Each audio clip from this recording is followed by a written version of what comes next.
우리 다 같이 한 목소리로 17절부터 21절까지 말씀을 봉독하겠습니다. 하나님이 갈대아 왕의 손에 그들을 다 넘기심에 그가 와서 그들의 성전에서 칼로 청년들을 죽이며 청년 남녀와 노인과 병약한 사람을 긍휼히 여기지 아니하였으며 또 하나님의 전에 대소 그릇들과 여호와의 전에 보물과 왕과 방백들의 보물을 다 바벨론으로 가져가고 또 하나님의 전을 불사르며 예루살렘 성벽을 헐며 그들의 모든 궁실을 불사르며 그들의 모든 귀한 그릇들을 부수고 칼에서 살아남은 자를 그가 바벨론으로 사로잡아가매 무리가 거기서 갈대아 왕과 그의 자손의 노예가 되어 바사국이 통치할 때까지 이르니라. 이에 토지가 황폐하여 땅이 안식년을 누린같이 안식하여 70년을 지냈으니 여호와께서 예레미야 입으로 하신 말씀이 이루어졌더라. 아멘. 싱가포르 이광요 수상의 자서전이 한 1000페이지 됩니다. 저는 개인적으로 그 책을 3번 읽었어요. 또 강의도 여러 번 했고 많은 사람들 앞에 강의를 요청받을 때마다 리칸유 수상을 여러 번 이야기했을 정도고, 이광요 수상은 당시 싱가포르이 절망의 땅이었어요. 누구도 부인할 수 없을 정도로 희망이 없는 땅이 싱가포르였습니다. 말레이시아 부속 도시에 불과했고 말레이시아도 싱가포르 땅을 포기했어요. 그런데 싱가포르의 이광요 수상이 리더십을 갖게 되자 이 절망의 땅이 리칸유 수상 한 사람으로 말미암아 희망의 땅으로 바뀌기 시작해요. 이 과정을 통해서 리칸유 수상은 역사상 가장 위대한 지도자로 전 세계 지도자들이 인정하는 그런 훌륭한 지도자로 인정받게 됩니다. 여러분, 상황이 절망스러울 때 이렇게 기회가 된다는 사실이에요. 코로나는요, 절망적인 상황입니다. 지금도 위기예요. 그런데 이 위기 때문에 대한민국이 전 세계 가운데 인정을 받아요. 위기는요, 기회입니다. 절망적인 상황은요, 기회예요. 이런 절망스러운 위기가 오히려 하나님의 사람들에게는 기회가 될 수 있다는 사실이에요. 상황을 뛰어넘기만 하면 위대한 기회가 펼쳐질 수밖에 없습니다. IMF라는 커다란 위기가 왔죠. 모두가 스스로 절망감 때문에 스스로 목숨을 끊거나 노숙자로 전락하는 일들이 정말 많았습니다. 자신을 향한 절망감은 자존감의 상처를 받고, 이 자존감의 상처는요, 자부심이 성장할 수 없어요. 자부심이 땅바닥에 떨어집니다. 인생의 절망스러운 감정은요, 굉장히 위험합니다. 놀라운 성공을 거둔 사람들을 가만히 살펴보면 여러 가지 공통점을 찾을 수 있지만 그 중에 딱 한 가지 공통점을 찾으라 그러면 자부심이 상당히 높아요. 우리 주변에 행복하게 사는 사람들을 잘 살펴보면 자기 자신을 굉장히 사랑합니다. 자부심이 높다는 얘기예요. 인생의 성공과 행복을 측정하는 가장 중요한 요소는 뭡니까? 물어보면 그건 자부심이에요. 위대한 부모는 어떤 부모냐? 돈을 많이 남겨주고 자녀의 진로 탐색을 미리 해서 장애물을 제거해주고 다 좋은 부모예요. 돈을 많이 남겨주는 거 다 좋은 부모예요. 근데 위대한 부모는 어떤 부모냐면 자녀 스스로 사랑하도록 어려서부터 높은 자존감을 만들어주도록 성장시켜주는 부모가 진짜 위대한 부모입니다. 높은 자부심은요, 아이가 성장하면서 자라가면서 세상에서 어떤 실패에도 굴하지 않고 앞으로 막 전진하도록 만들어가는 삶의 힘, 부모가 다 해줄 수 없잖아요. 스스로 그 일을 헤쳐나갈 수 있는 그 힘이 자부심이에요. 이걸 만들어주는 부모는요, 위대한 부모예요. 여러분, 절망감은요, 자부심에 사실 상처를 주거든요. 우리는 사실상 살아가면서 많은 절망감을 만나기도 합니다. 언제 우리가 절망감을 경험하죠? 자신이 부족하다 느낄 때 우리는 절망합니다. 또 하나, 어떤 일을 의욕적으로 시작했지만 실패했을 때 절망감을 경험합니다. 일의 결과와 상관없이 누군가로부터 내가 인정받지 못하고 있다라고 느낄 때 우리는 또한 절망합니다. 의욕적으로 이건 반드시 성공할 거야 라고 시작한 일에 큰 실패를 경험하게 되면 우리는 자부심의 상처를 받게 됩니다. 결국에는 이런 절망감이 누적되면 나도 나를 인정하고 싶지 않은 거예요. 그러니까 나도 내가 싫어지는 상황이 옵니다. 절망의 단계예요. 키에르케고르는 절망은 죽음에 이르는 병이다. 늘 성공했던 사람도 한순간에 갈 수 있어요. 나는 한 번도 실패한 적이 없어. 늘 성공 이러다가 커다란 실패를 한번 딱 경험하게 되면 모든 걸 놓는 절망의 단계에 이를 수도 있습니다. 오늘 말씀은 절망할 수밖에 없는 현실 앞에 당면한 모든 성도에게 주시는 굉장히 중요한 말씀이에요. 저는 역대상하 어떤 말씀보다도 36장의 마지막 장을 다 덮는 순간 하나님이 주시는 위로와 소망이 얼마나 컸는지 이 위로와 은혜가 저와 여러분들에게 가득 넘치시기를 주님의 이름으로 축복합니다. 오늘 36장은 유다 왕국이 하나님이 특별히 세우신 선민이 애국과 바벨론의 틈바구니 속에서 수치를 당하고 멸시를 당하는 그런 내용이에요. 그러다가 결국 바벨론의 심판을 당하는 내용입니다. 예루살렘이 멸망당하고 하나님이 계시다는 성전이 불타고 무너지고 겨우 살아남은 몇 사람들은 다 포로로 끌려가는 비참한 내용이에요. 왜 이렇게 됐죠? 첫째, 유월절을 버렸어요.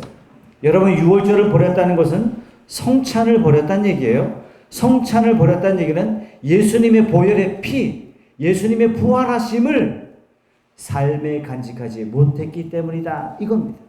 두 번째, 메시아 언약을 버렸어요. 아브라함에게 주셨던, 이삭에게 주셨던, 야곱에게 주셨던 그 약속을 버렸다는 얘기예요. 말씀을 버렸다는 얘기예요. 우상을 숭배하는 악행이 있었다라는 겁니다. 이것 때문에 이스라엘이 다 무너졌어요. 결국 예레미야 선지자는 뭐라고 선포합니까? 야, 결국 말씀대로 됐어. 멸망한 이스라엘을 보고 하나님의 말씀에 응답이야. 이렇게 선포했습니다. 오늘 1절 말씀, 36장 1절 말씀 같이 한번 읽어볼게요. 시작. 그 땅의 백성이 요시아의 아들 여호와하스를 세워 그의 아버지를 대신하여 예루살렘에서 왕으로 삼았습니다. 3개월 동안 왕위에 오릅니다. 여러분, 요시아는 어떤 왕이라고요? 특히 최석찬 목사 그렇게 좋아하는 왕이에요. 이스라엘 역사상 유월절을 이렇게 지킨 왕이 없어요.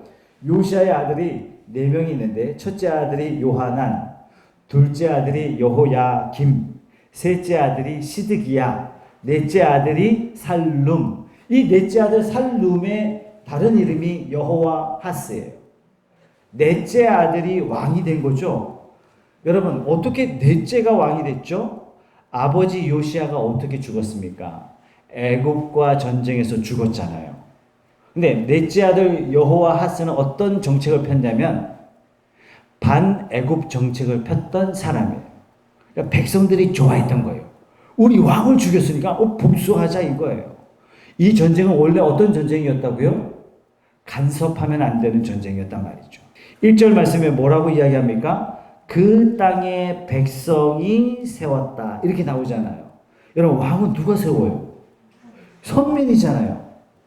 특히 세우는 절차도 제사장에 의해서 세워지잖아요. 근데 왕이 어떻게 세워져요? 마치 사울 왕을 세우는 것처럼 백성들이 의견을 모아서 왕을 세웠다는 얘기예요. 다시 말해서 이 말 한마디에 백성들이 하나님의 뜻을 버렸구나. 이렇게 우리는 해석할 수 있는 겁니다. 제사장에 의해서 세워진 것이 아니라 하나님의 부르심으로 세워진 것이 아니라 유다 왕의 정체성을 다 버리고 백성들이 투표로 세웠다는 것입니다. 왕 세우는 거 백성이 세웠다는 얘기는 백성들이 하나님을 버렸다 이런 뜻입니다. 2절 3절 말씀입니다. 같이 읽어보죠. 시작. 여호와하스가 왕위에 오를 때 나이가 23세더라.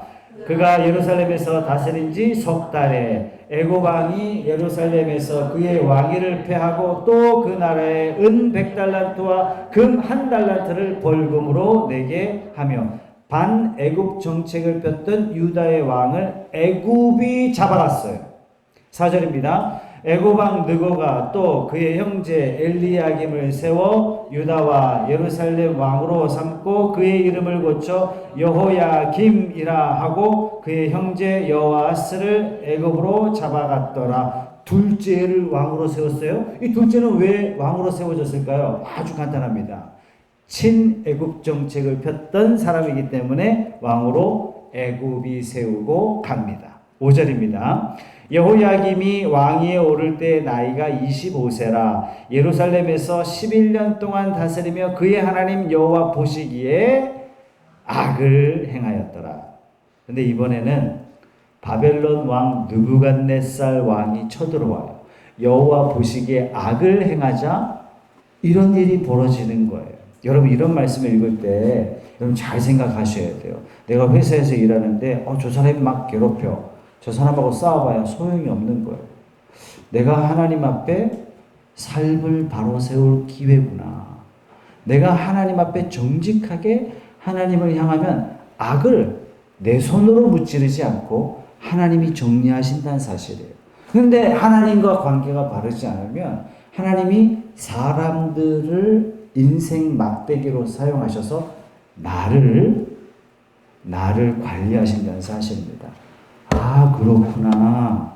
이번에는 둘째가 왕으로 세워졌는데 여전히 여호와 보시기에 악을 행했더니 하나님이 누구를 막대기로 세우셨냐면 바벨론 느부갓네살 왕을 막대기로 사용하십니다. 어떻게 했어요? 결박하여 바벨론으로 포로로 잡아갑니다. 6절입니다. 바벨론 왕 느부갓네살이 올라와서 그를 치고 그를 쇠사슬로 결박하여 바벨론으로 잡아가고.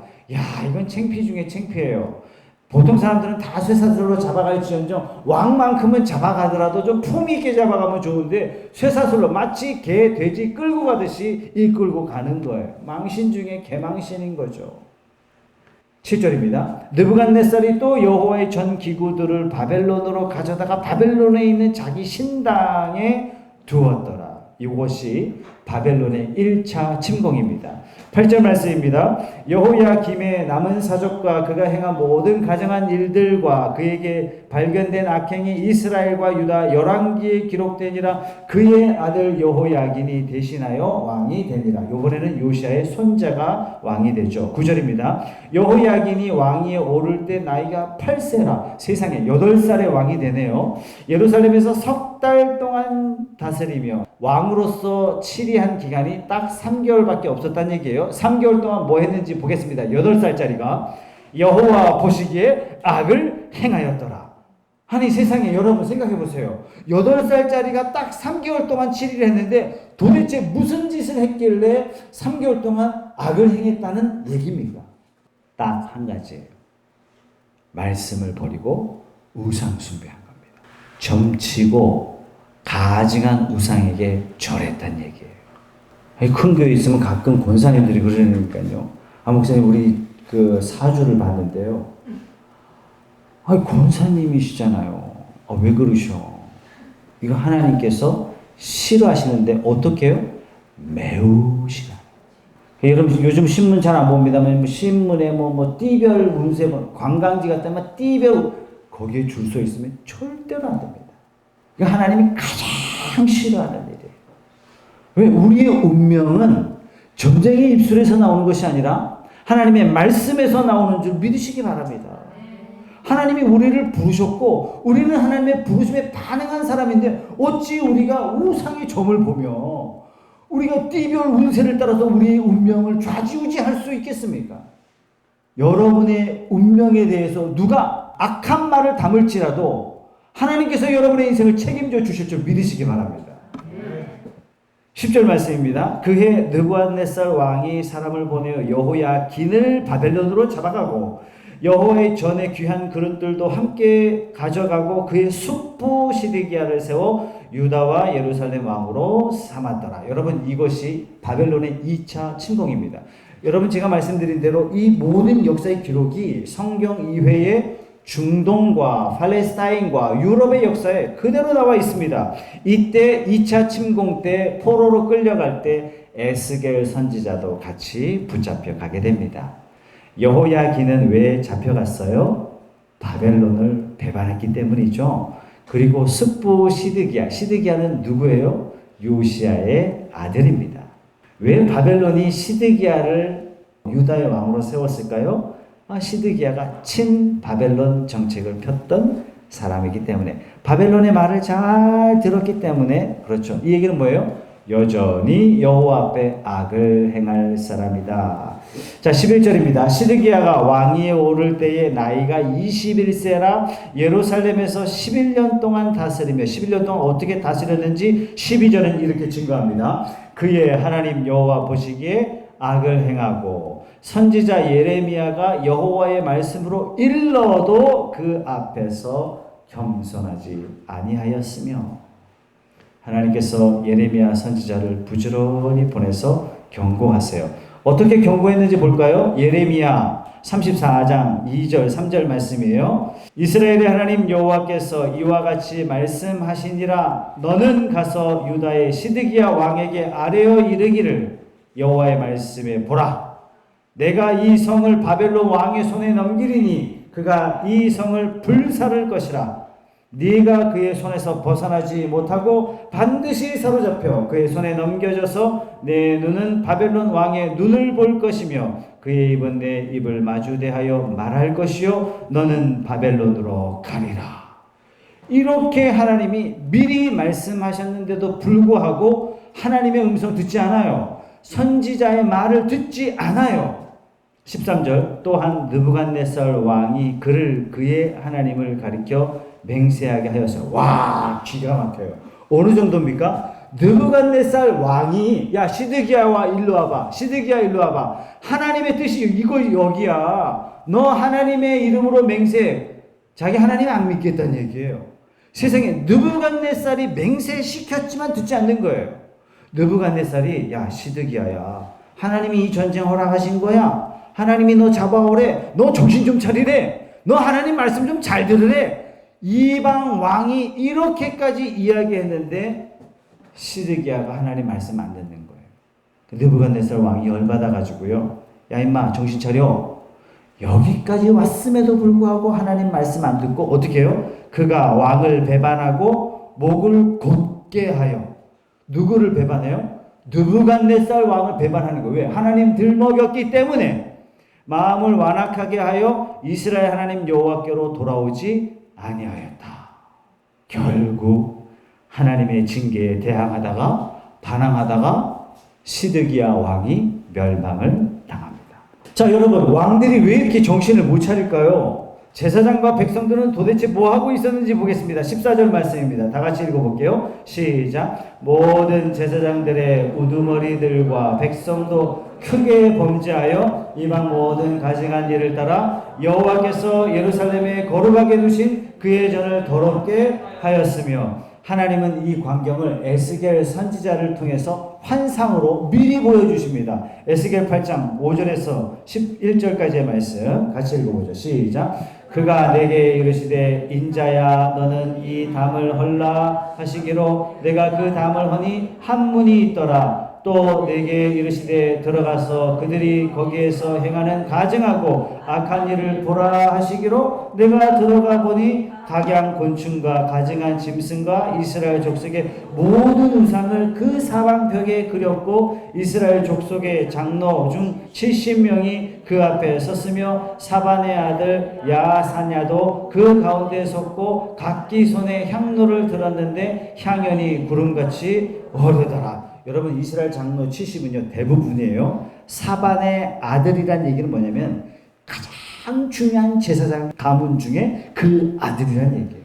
다시 말해서 이스라엘 지도자 총체적으로 우상 숭배 향연에 참가하고 있었다. 국가가 마지막 시대죠. 역사가들은 이렇게 이야기합니다. 북이스라엘이 멸망할 때 우상 숭배가 99%였대요. 백성 중에. 남쪽 유다가 멸망할 때 우상 숭배가 98%였대요. 전 국민이 하나님을 섬긴다 하면서 실상은 우상을 섬기고 우상을 자랑했던 시대였대요. 15절 16절 말씀입니다. 그 조상들의 하나님 여호와께서 그의 백성과 그 거하시는 곳을 아끼사 부지런히 그 사신들을 그 백성에게 보내어 이르셨으나 하나님이 하나님의 사신들을 자기 백성들에게 부지런히 보내셨지만 16절 그의 백성이 하나님의 사신들을 어떻게 해요? 비웃고 뭐 알겠어. 네가 내 인생에 뭐 관여해봐야. 그의 말씀을 멸시하며 그의 선지자를 욕하여 여호와의 진노를 그의 백성에게 미치게 하여 회복할 수 없게 하였다. 하나님이 선지자를 통해서 누누이 말씀하시고 경고하셨어요. 이 경고하시기를 부지런히 하셨어요. 그러면 안 됩니다. 그러면 안 됩니다. 하나님의 뜻 아닙니다. 하나님 말씀대로 돌아오십시오. 그랬더니 백성들은 비웃고 말씀을 멸시하고 선지자를 욕하더라. 여러분, 이 선지자가 저주받는 게 아니에요. 다 하나님이 받으시는 거예요. 여러분, 여호아하스와 여호야김과 시드기야는요 요시아의 아들이에요.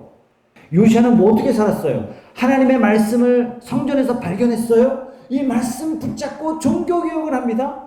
말씀 속에서 유월절을 대대적으로 말씀 그대로 회복합니다. 그런데 이걸 보고 자랐던 자손들이 모두가 악을 행했다는 거예요. 어떻게 이럴 수가 있죠? 경작하던 밭을 내버려 두면 황무지가 됩니다. 여러분, 말씀을 읽다가 딱 중단하면요, 기도하다가 딱 중단하면요, 그 마음이 목이 굳어져요. 말씀을 묵상하고 기도하고 우리가 평생 하나님 앞에 이렇게 살면 저와 여러분의 삶에 하나님께서 평탄한 길로 인도해 주실 줄 믿습니다. 로마서 1장 24절에 이렇게 말씀하세요. 그러므로 하나님께서 그들을 마음의 정욕대로 더러움에 내버려 두셨다. 그들의 몸을 서로 욕되게 하게 하셨다.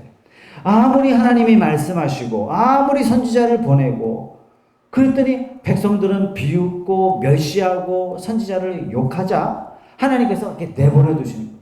하나님은 이들을 바벨론이라는 불가마 속에 결국 집어넣으셨어요. 왜요? 그 속에 악한 자들을 다 불태우시고 불순물들을 다 제거하시고 소수 남은 몇 사람을 꺼내시고자 하나님은 불가마 속에 집어넣으시는 거예요. 여러분 한번 생각해 보세요.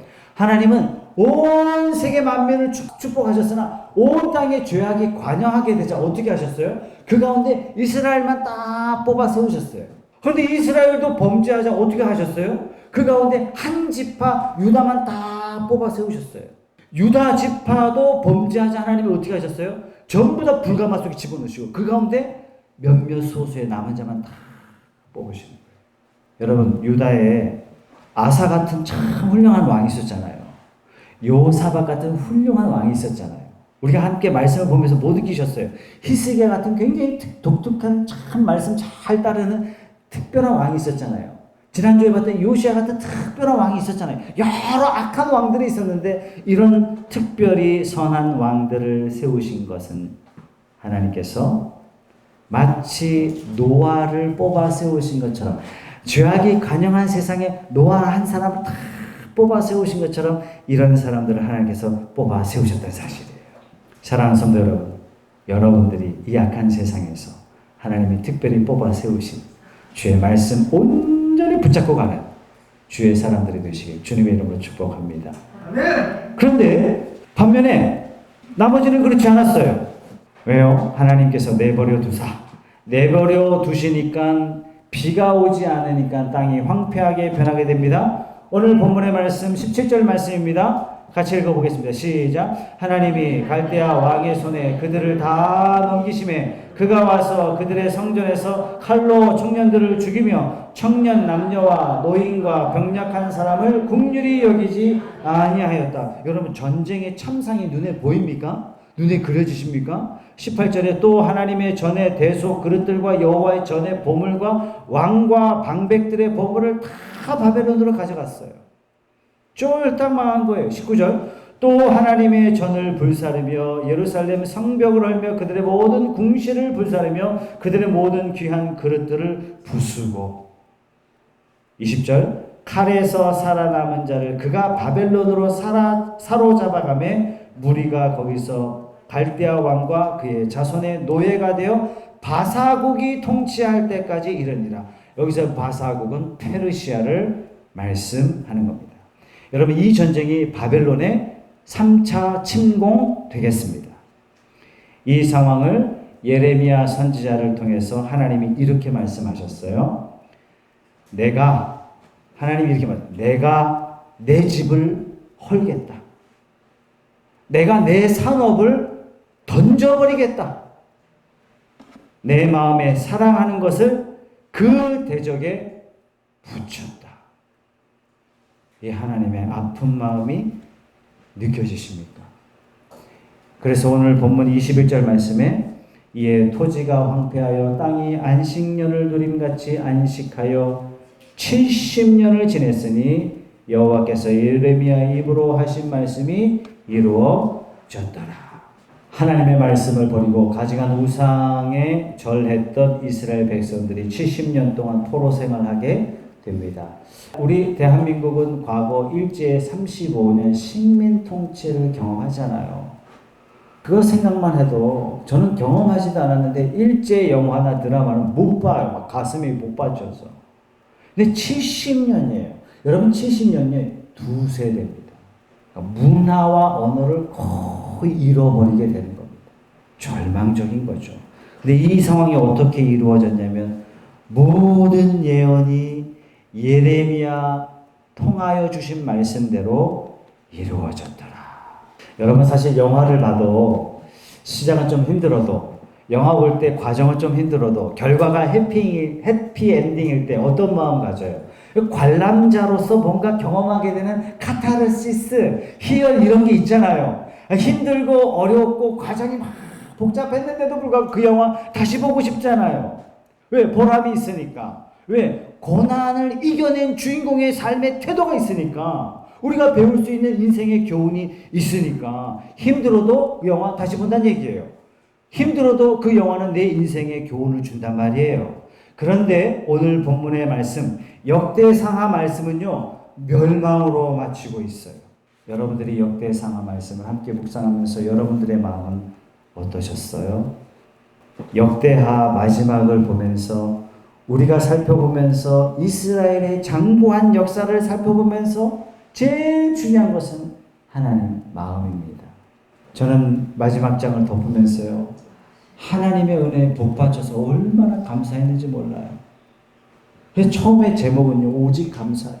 오직 감사. 와, 우리가 할 수 있는 건 오직 감사밖에 없다. 너무너무 감사하다. 인간의 역사는 멸망으로 마치지만 하나님의 마음은 구원으로 갑니다. 인간은 이렇게 멸망하고 가증하고 실패하고 절망적인데 하나님은 절망적인 이 인간의 역사를 탁 붙잡고요. 어디로 가시냐면 구원으로 가세요. 역대하 36장으로 끝나는 것이 아니라 하나님은 예레미야 선지자를 통해서 회복과 구원을 이 상황 속에서 하나님이 선포하세요. 예레미야 29장 10절의 말씀입니다. 같이 한번 읽어볼게요. 여호와께서 이와 같이 말씀하시니라. 바벨론에서 70년이 차면 내가 너희를 돌보고 나의 선한 말을 너희에게 성취하여 너희를 이곳으로 돌아오게 하리라. 뭐 잘한 게 있어요? 뭐 하나님께 보답한 게 있어요? 뭐 앞으로 잘할 거예요 라고 각오와 결단이 있었습니까? 아무것도 없어요. 이스라엘 역사를 보면 절망으로 시작해서 절망으로 마치는데도 불구하고 하나님이 어떻게 약속하시냐면 반드시 회복시키겠다. 내가 너희를 반드시 구원하겠다. 인간의 역사는 실패지만 내 삶의 모습은요, 절망이에요. 그런데 이 절망적인 인생에 대한 하나님의 태도는 뭐냐면 사랑이에요. 36장을 읽는데 한 구절 한 구절 속에 감추어 두신 하나님의 그 신실하신 사랑이 느껴지지 않습니까? 인류 최초의 아담은 범죄했어요. 범죄한 아담에 대한 하나님의 태도는 뭐였습니까? 너 이놈의 새끼 이렇게 안 하면 죽일 거야. 너 이렇게 안 하면 혼낼 거야. 율법의 말씀이 아니었어요. 내가 여자의 후손을 보내 인류를 구원하리라. 아브라함을 부르셔서 하나님께서는 메시아 언약을 주셨어요. 내가 너를 통해서 너의 후손을 통해서 장차 구원하겠다. 이걸 바울이 갈라디아서를 통해서 이렇게 얘기했어요. 하나님께서 아브라함에게 복음을 주셨다. 하나님이 아브라함에게 가장 기쁜 소식을 주셨다. 신약 성경은 이렇게 시작합니다. 하나님의 아들 예수 그리스도 복음의 시작이라. 하나님의 아들 예수 그리스도 기쁜 소식의 시작이라. 아니, 그렇다면 하나님께서 뭐하러 율법 주셨을까요? 율법을 주신 목적은요, 죄 짓지 말라고 우리에게 주시는 거예요. 갈라디아 3장 19절 말씀에 이런 말씀이 있어요. 그런즉 율법은 무엇이냐? 범법함으로 더하여진 것이라. 율법 왜 주셨어요? 죄 지으니까 인간들이 요게 죄인지 요게 의인지 구분 못하는구나. 그래서 하나님께서 율법을 만들어 주셨어요. 율법이 없으면 뭐가 불의한 것인지 뭐가 의로운 것인지 모르니까 불법한 세상이 되지 못하도록 하나님께서 율법을 주셨어요. 두 번째는 죄를 깨닫게 하기 위해서 율법을 주셨는데 로마서 3장 20절 말씀, 그러므로 율법의 행위로 그의 앞에 의롭다 하심을 얻을 육체가 없나니 율법으로는 죄를 깨달으리라. 율법을 통해서 누구도 스스로 구원할 수 없어요. 누구도 스스로 할 수 없어요. 어떤 종교는 참선을 통해서, 어떤 종교는 고행을 통해서, 어떤 종교는 스스로 깨달음을 통해서 열반에 이를 수 있다고 이야기하는데 다 거짓말이에요. 누구도 할 수 없어요. 인간은 죄인입니다. 오늘 우리 역대상하 마무리하면서 하나님께서는 오늘날 이 유다의 역사를 통해서 저와 여러분들에게 주시는 말씀이 있어요. 구약의 역사가 어떻게 끝나고 있습니까? 심판으로 끝나고 있어요? 멸망으로 끝나고 있어요? 멸망으로 끝나는 이 역사는 저와 여러분들에게 무엇을 깨닫게 해줍니까? 인간 스스로는요, 가망이 없다는 것을 가르쳐주고 있어요. 그래서 칼빈은 성경을 읽고 결론을 내립니다. 인간은 전적으로 타락했다. 그 속에 선도 없고 의를 행함도 없다. 우리는 오직 하나님만 바랄 뿐이다. 이게 정답이에요. 인간은 구제불능이에요. 이 구제불능의 인생을 향해서 하나님은 말씀합니다. 너희를 향한 나의 마음은 심판과 멸망이 아니라 구원이다. 와, 저는 실수 많이 합니다. 부족한 게 너무 많아요. 제가 제 자신을 바라보면 그냥 죽고 싶어요. 그게 정답인 것 같아요. 그런데 이 인간을 사랑하시는, 그리고 소망을 주시고 희망을 주시고 용기를 주시고 은혜를 주시고, 너 힘으로 살지 마, 내가 힘 줄게. 하나님이에요.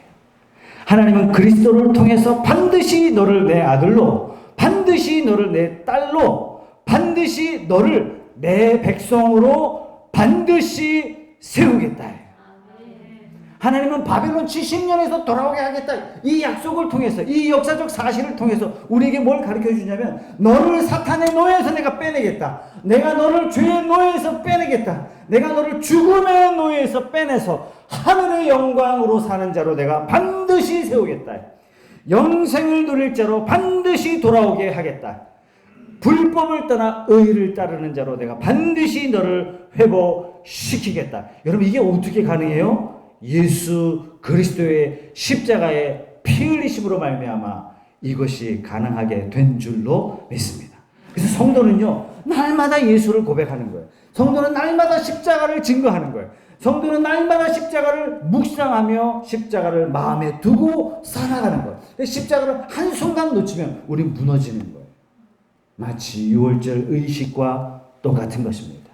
그래서 예수 믿는 자에게는 오늘 말씀과 같이 멸망의 길을 걸을 수밖에 없는 인간은 예수 그리스도로 말미암아 영광의 길을 걷게 하셨다는 사실, 죽음의 길 가던 우리를 영생의 길 가게 하셨다는 사실, 이 사실이 여러분 가슴속에 새겨지기를 소원합니다. 우리 주님 말씀하셨어요. 내가 의인을 부르러 온 것이 아니다. 나는 죄인을 부르러 온 것이다. 인자가 온 것은 잃어버린 자를 찾으러 온 것이다. 많은 사람의 대속물로 주려고 내가 이 땅에 왔다. 멸망으로 끝날 인생을 신실한 하나님은 절망 속에서 저와 여러분들에게 구원을 베풀어 주셨습니다. 저는 36장을 딱 덮으면서 절망적인 유다의 역사를 통해서 제 가슴속에 나처럼 절망적인 인생을 하나님이 이처럼 사랑하셔서 세계의 역사를 움직이고 계시는구나. 여러분, 또 나 자신을 바라보면 절망할 수밖에 없어요. 그러나 하나님의 사랑은 변함이 없습니다. 아들을 내어 놓아서라도 하나님은 우리에게 하신 약속, 우리에게 베푸신 구원을 실현시키고야만은 위대한 하나님의 사랑이, 그 사랑이 우리의 사랑이고 그분이 우리의 아버지인 줄 믿습니다. 그래서 성도는 스스로를 바라보다가 절망했다가 주님 바라보고 다시 일어서는 게 성도예요. 내 인생이 이토록 절망스러울지라도 하나님은 희망의 예수 그리스도를 저와 여러분들에게 선물하셨어요. 나는 나 자신을 포기했을 때 놀랍게도 하나님은 나를 포기하지 않으신다는 사실이에요. 또 기회를 주시고 또 길을 열어주시고, 야 이제는 네 힘으로 살지 말고 내가 주는 힘 갖고 살아. 너 나만 바라봐. 내가 다 해줄게. 이 하나님이 오늘 이 절망스러운 유다의 역사를 통해서 우리에게 가르쳐 주시는 복음의 메시지입니다. 하나님의 변함없는 놀라운 사랑을 확인하며 감격할 수밖에 없는 것이 오늘 본문의 말씀입니다. 하나님의 그 신실하신 사랑으로 여러분 다시 힘을 냅시다.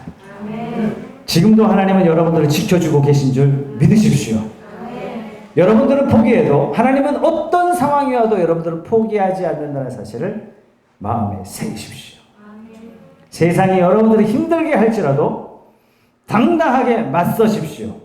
십자가의 사랑으로 힘내시고 도전하시기 바랍니다. 우리가 할 일이 하나 있어요. 하나님이 우리를 향해서 절망하지 않았기 때문에 이제는 우리도 우리 자신 바라보고 절망하지 않기. 또 하나, 우리도 이웃을 보고 절망하지 않기. 어떤 사람이 와도 저 사람 되겠어. 주님이 포기하지 않으신 것처럼 우리도 끝까지 포기하지 않는 것. 이런 삶을 살면서 하나님의 사랑을 늘 증거하는 저와 여러분들이 되시길 주님의 이름으로 축복합니다. 기도하겠습니다.